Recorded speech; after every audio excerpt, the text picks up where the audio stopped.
Hey guys, welcome back to another round of me reading aloud from the novels I've written. Today I'm going to be reading Chapter 7 from Saving Destiny. Saving Destiny is the novel that is most closely based on my life. My other books have elements that are based on my life, but aren't as closely based on my life.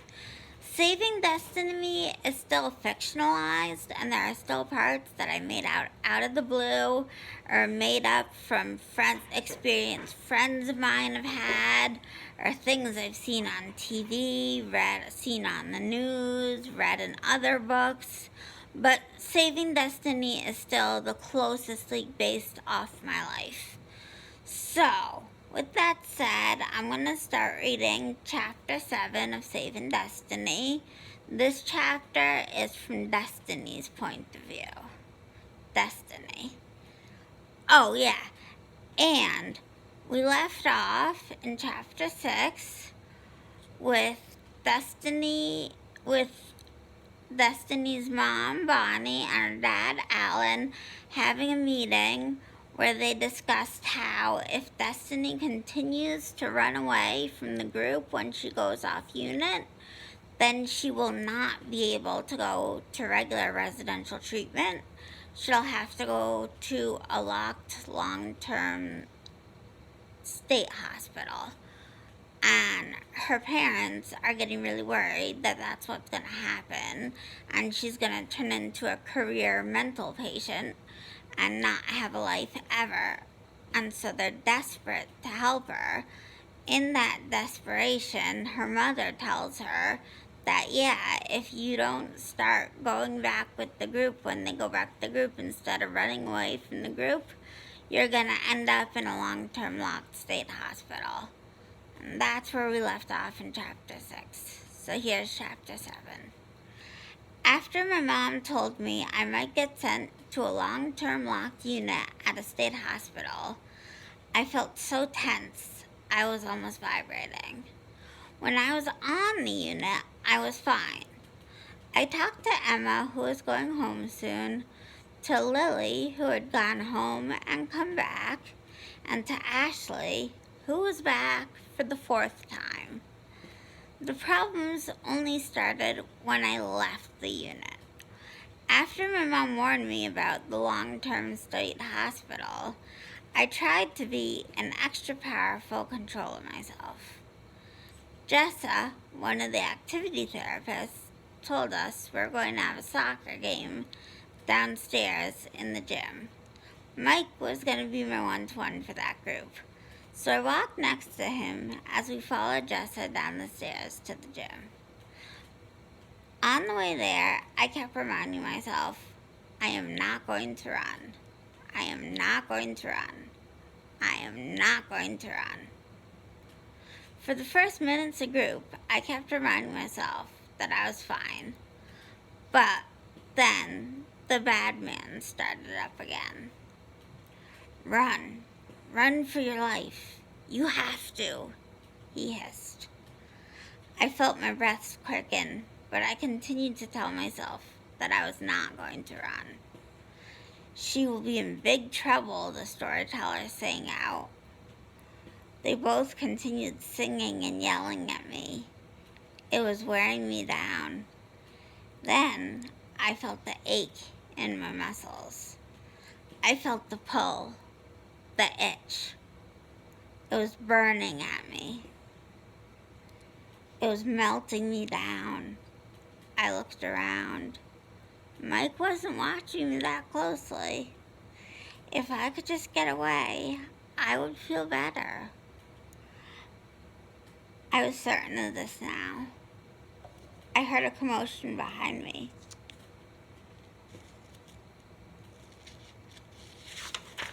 Stop, Destiny, stop, Mike yelled. I kept running. I had to. If I could make a break for it, then everything would be solved. I knew this with 100% certainty. Call a code yellow, Mike shouted. I tried to run faster. but Mike was gaining on me. And then I felt his arms wrap around me. Code yellow in the first floor lobby. Code yellow in the first floor lobby. I heard the code get called over the intercom. With every last bit of everything in me, I tried to break free of Mike's restraint hold. But we're now in the middle of the front hall lobby of the hospital, and I knew that within minutes the lobby would be swarming with staff who would return me to my unit's quiet room. Please, just let me go for a little bit. I just have to leave. I might even come back. If I leave all the way, things will be fixed. Please understand, I begged Mike.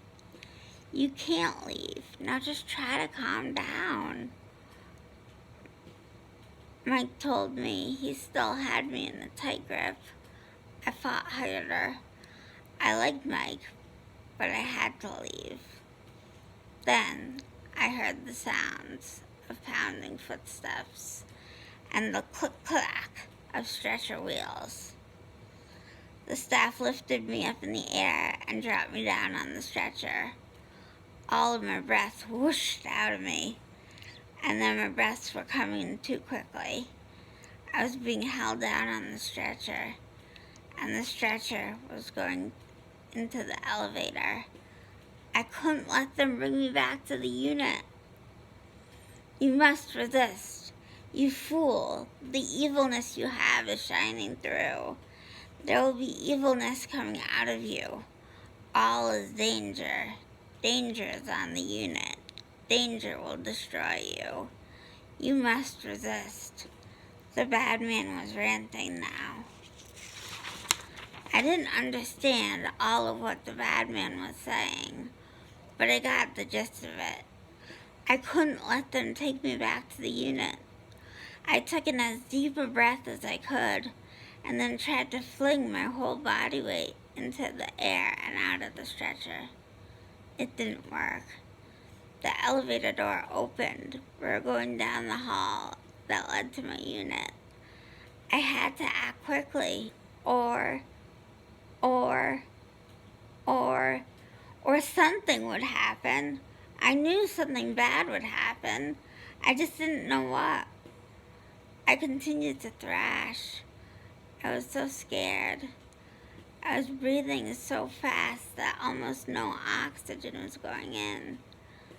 The doors to the unit opened and the quiet room was right there. The staff lifted me off the stretcher and held me down on top of something. Oh no, it was the papoose board. They were going to strap me down to the papoose board. The vein on the side of my forehead throbbed so hard it looked like it would rupture. What was the bad man going to do to me now? Staff were fastening the straps around my wrists, around my ankles, over my torso. A needle filled with medication stabbed me in the shoulder. Finally, the staff trickled out of the room and only a couple remained.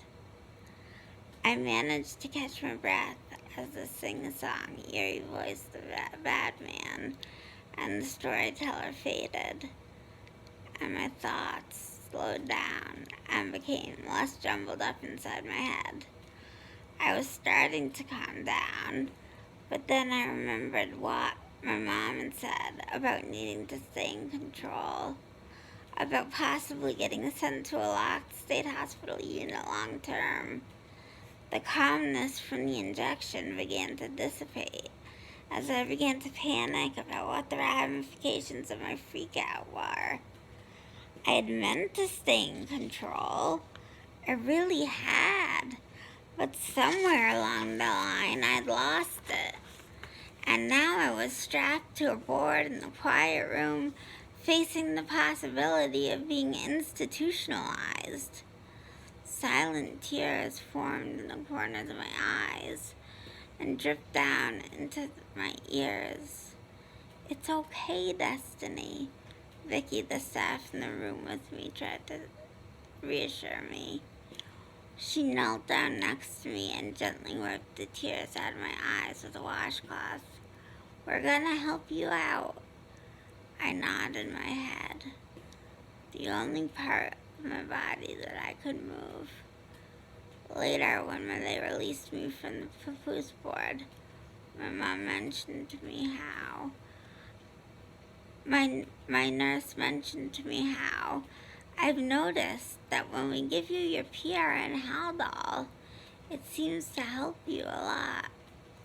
"Yeah, it quiets everything and smooths out my thinking," I agreed. "I think it would be great if you could practice your assertive communication skills and ask Dr. Aiden if maybe you could take a larger dose of Haldol every day.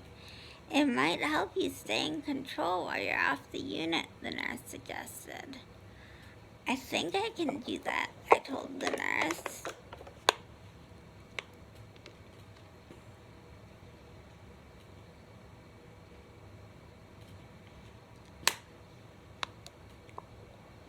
The next morning, Dr. Aiden dropped by my special couch in the day room where I was sketching teddy bears dancing together.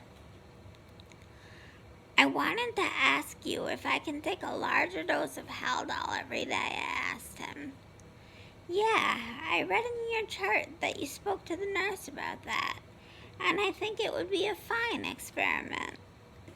You'll just need to tell me if you're getting any funny side effects, like tense muscles or jerking movements that you can't control, or any funny movements like your tongue or mouth. Can you tell someone right away if something like that happens?" I promised him I would. Hang on, guys, sorry, my papers are stuck together.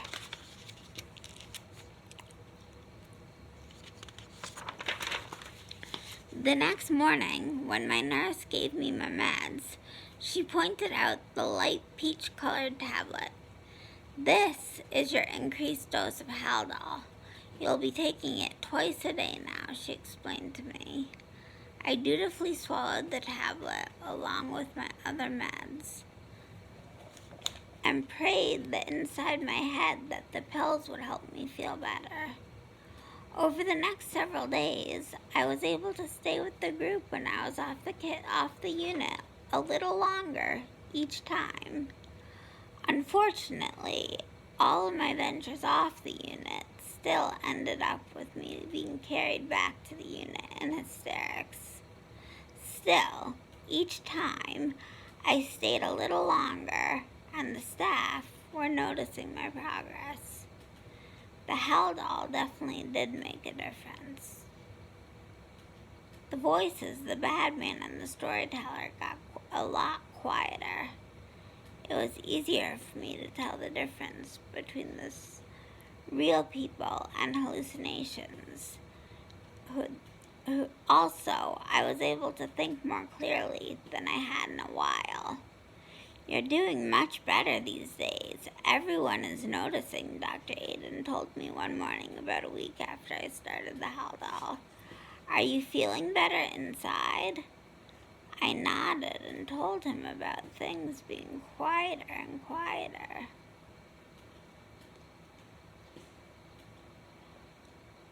Do you think that I could go to residential and not a locked long-term state hospital unit?" I asked, and then held my breath as I waited for him to answer.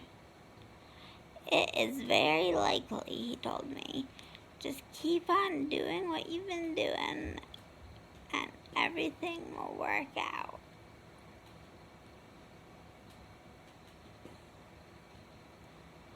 I knew I needed to fight the pull of the voices. I knew I needed to fight the panic that arose when I was getting close to needing to return to the unit. I promised myself I would continue to fight.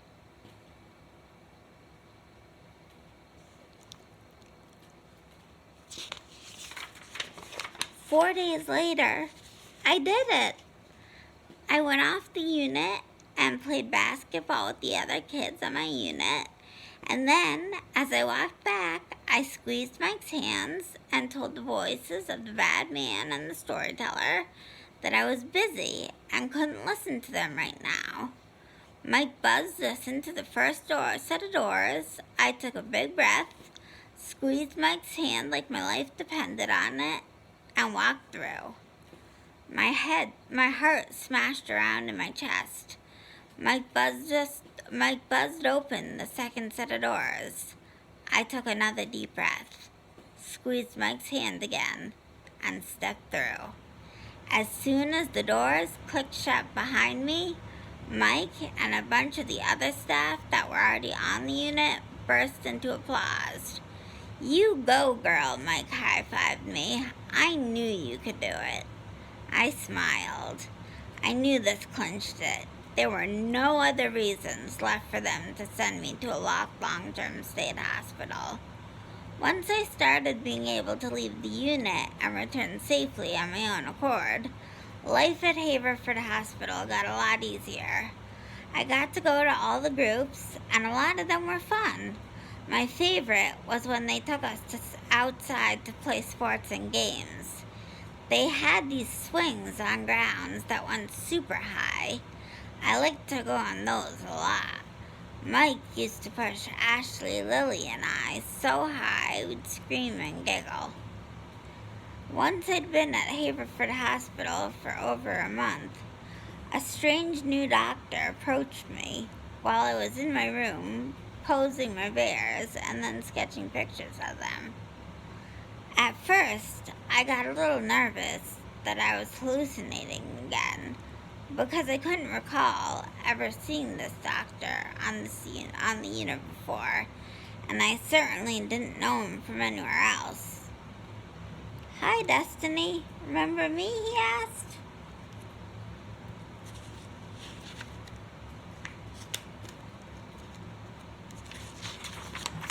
I looked at him blankly as I tried to rack my brain for where I would have known this guy from. Part of this was because my schizoaffective disorder makes it hard for me to recognize different people's faces. From his gentle tone and smile, I no longer felt threatened by him.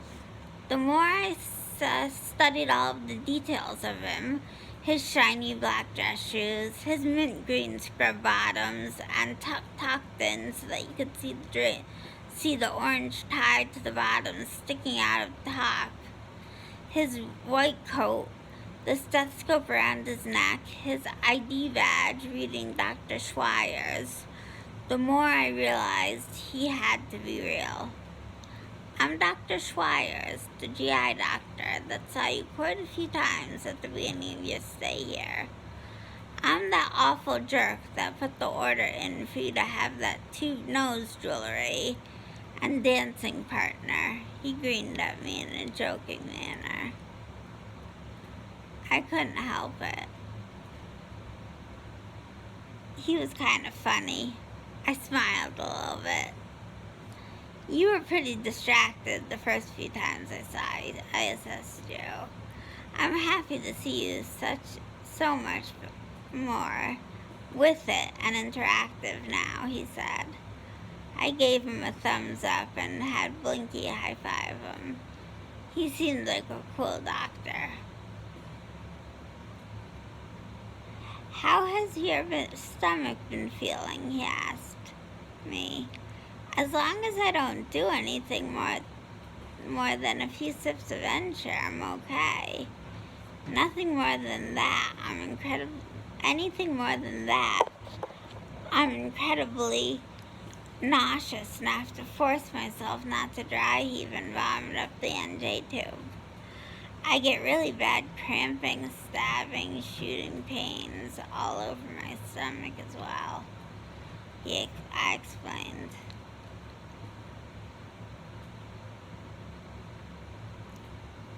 "That brings us around to what I really want to talk to you about," the GI doctor said. "I know you've had a whole lot of NJ tubes in and out for years now. I also know that there's no cure for gastroparesis, and that yours seems to be the kind that worsens with time. Dr. Aiden, a dietitian from Mercy Hospital, the hospital I'm based out of, my colleagues and I have all thrown your case around with input from your parents, and we believe that the best solution for you is to place a tube called a GJ tube. I think Dr. Aiden explained it to you in your meeting. I nodded. That awful meeting. Most of what I remembered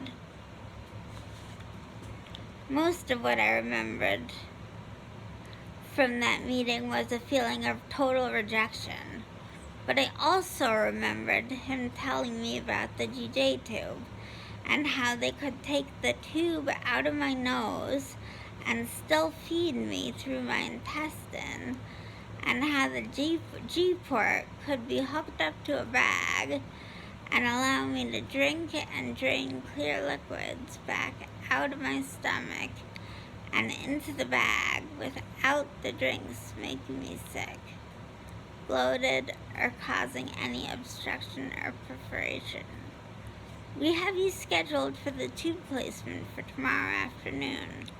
So tonight at midnight, the nurse is going to turn off your tube feeding, and then an ambulance is going to take you to come here around noon to bring you to Mercy Hospital's Children's Procedure Unit. Your procedure is going to be at 2 p.m.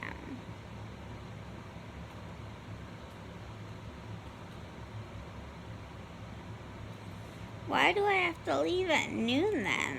I asked. How far away is this hospital? The hospital is only 10 minutes away, but they have to get you all dressed, all prepped, and ready to go before the actual surgery.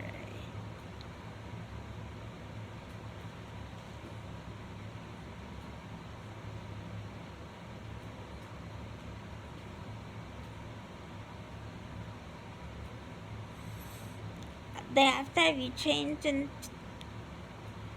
a hospital gown, get blood drawn, get an IV placed, get examined by anesthesiologist.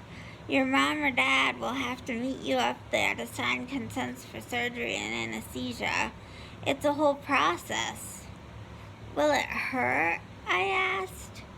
You'll probably be sore for a few weeks. Ice packs will help. We'll have Dr. Aiden prescribe you some pain meds to take for the first couple weeks after surgery. Then you can alternate between children's Tylenol and children's Motrin. I understand that you are 16, but you don't weigh enough to take the adult doses. I was a bag of nerves.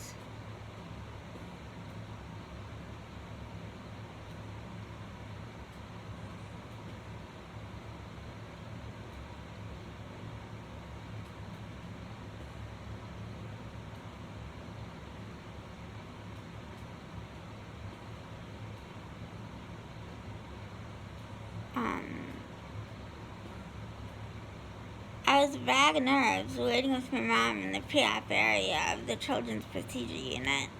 My kid come too in case I tried to run away. But for some reason, while I was at Mercy Hospital, the voices were quiet. Maybe they thought I was suffering enough and they didn't need to add to it. When they finally had me come into the room where they would be doing the procedure, the temperature was about 20 degrees colder. The room was full of shiny silver medical equipment.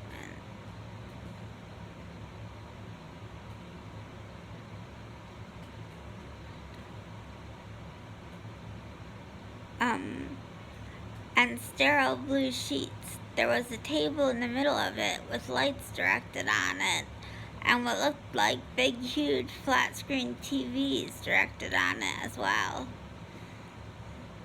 Step up on this stool and lay down on the table, they instructed me, offering me a hand. I climbed up on the table with no hands, trying to prove how tough I was. Then I lay back and tucked Blinky under my right arm. Your stuffy has to wait for you in the PACU with your mom, one of the nurses told me. Blinky has to stay with me, or I'm not doing it, I told the nurse, feeling my arm tighten its grip around my best friend, who also happened to be a stuffed lamb. There was a brief conversation, and it was decided that as long as I kept my arm straight down and Blinky tucked under my arm and didn't move either, then Blinky could stay with me.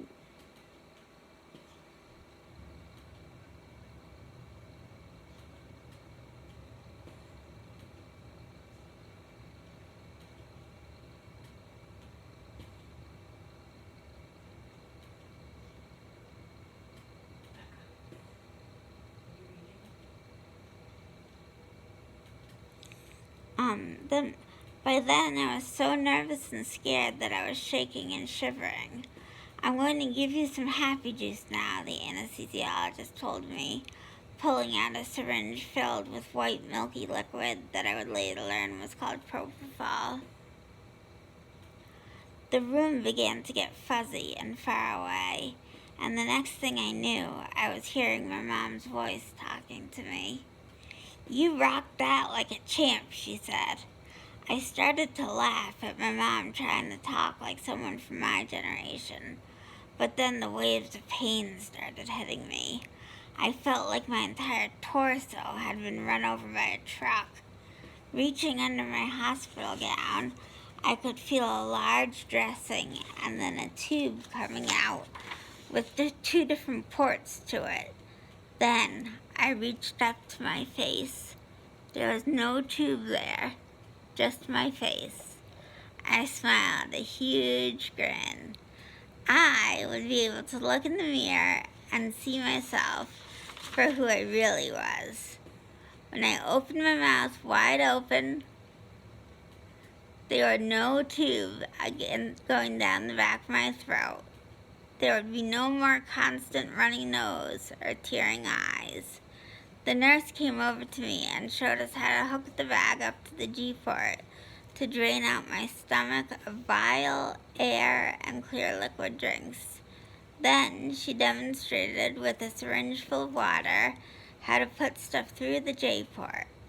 It went in so much easier than through the J-port at the NGA tube.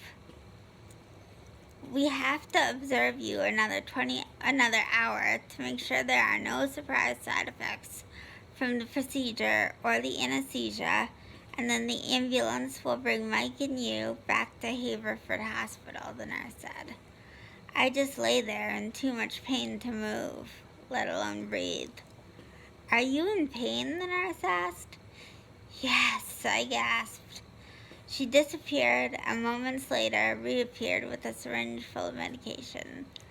I'm going to give you some of this medication. It's called fentanyl, she told me. After repeatedly dosing me with fentanyl in my IV line, and it just going in like water, I finally asked for a medication I knew worked for pain for me. Can I just have some IV pushed allotted, I asked. Either 0.5 milligram or 1 milligram. She checked with the doctor who approved it. I was still in pain, but at least now it wasn't agonizing. For the next 2 weeks, I required pain meds around the clock. They were putting liquid oxycodone in my tube every 4 hours, even at night, or I wouldn't be able to handle it.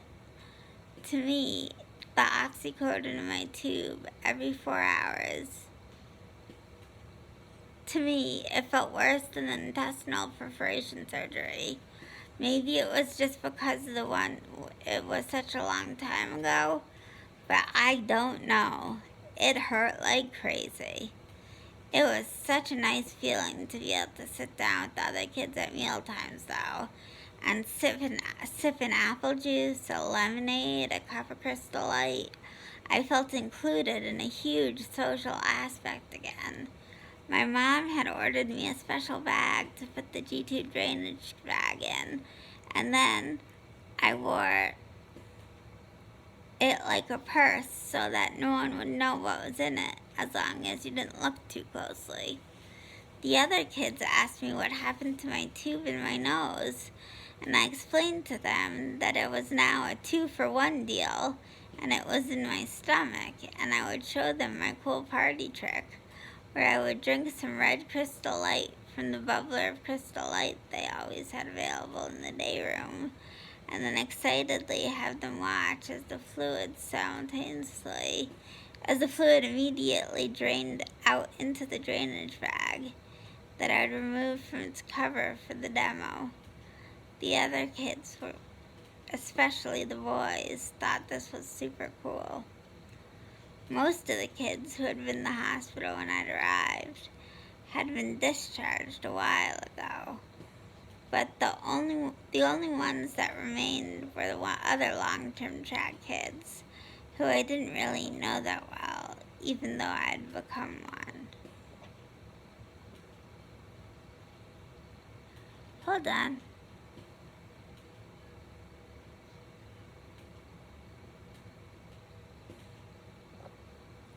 Okay.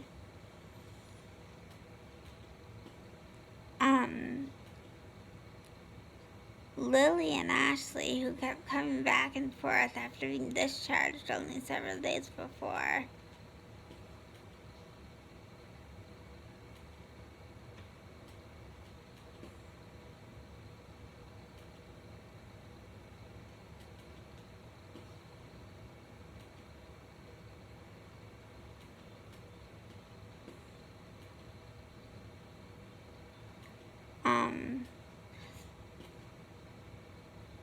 My mom visited. I did eventually end up making friends with some of the new girls, though. My mom visited 2 or 3 times a week. She was thrilled when I told her I was now able to come back on the unit without being carried back and restrained in the quiet room. Sometimes when I was with my mom, I could tune out everything that was going on around me and pretend I was at home permanently with her. But then, when visiting hours were over, I was so sad that I ached. Those moments, right before my mom left, were the hardest. That's when I remembered that it was going to be a long time before I'd be able to go home with my mom and dad again. One morning, Dr. Aiden told us that he was going to have a meeting with me and Wendy and my parents. There is an opening at the Jackson Center for Children, he told us. The staff there would like you to stop by for a visit and an intake interview next week. I felt fear and excitement course through me at the same time. I wanted to leave the hospital, that was for sure. But I'd grown used to the hospital. I knew all the rules and the staff there. The schedule was predictable, and I liked most of the people. But I also knew that at the residential facility there were no locked doors, more freedom, and it would be a step closer to home. The visit to the Jackson Center for Children was scheduled for Thursday. I was given the news on a Monday. During the lead-up until my visit, I was more jittery than ever. The morning of my visit, I woke up extra early and signed up for the first shower of this slot of the day. In the shower, I was so shaky that I kept dropping the bottles of body wash, shampoo, and conditioner. I put on a clean unicorn t-shirt and a pink buttoned closure pair of shorts. The shorts were too big on my waist, and so were all my other clothes, so I didn't have any other options.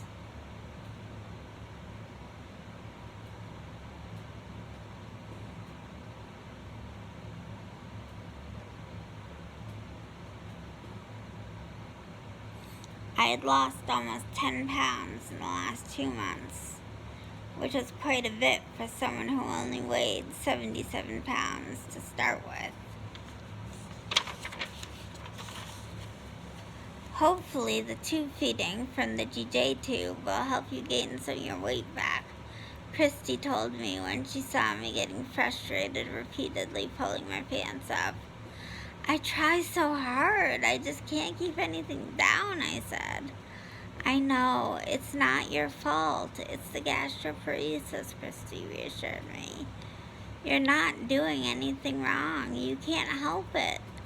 Hopefully we can get you on the right type of tube feed for formula, and it does the trick, but don't blame yourself for it, ever. Her words were like nirvana. Everyone else always blamed me, told me I had to try harder, just eat one more bite, follow this meal plan, cut that drink, do this movement. Now, finally, a hospital was absolving me of guilt for all of my mental and physical illnesses and just working on getting me better. This was the most amazing thing, and it was helping. That's the end of Chapter 7 of Saving Destiny. I hope you guys enjoyed it. I'm sorry if I'm a little out of it. I currently am not on the right dose of antifungals. I'm a subtherapeutic dose, and I just found that out a couple days ago. Tried to call infectious disease. Infectious disease has not returned my call, and now it's after hours and we're going into the weekend. Not looking forward to the weekend if this is how it's gonna be, with me all drowsy and out of it because I have an active fungal infection. But what can you do? Just gotta roll with the punches. I hope you enjoyed the reading anyway. I am gonna post this video also on my website, www.beccapava.org. And all my videos are also on that website under the video tab. If you're interested in watching those, they're also on this channel, but I have videos from my Facebook Live on my www.beccapava.org site too. So, with that, I will finish this video, say goodbye, and hope you'll come back for more. Love you guys. You're great fans. Bye.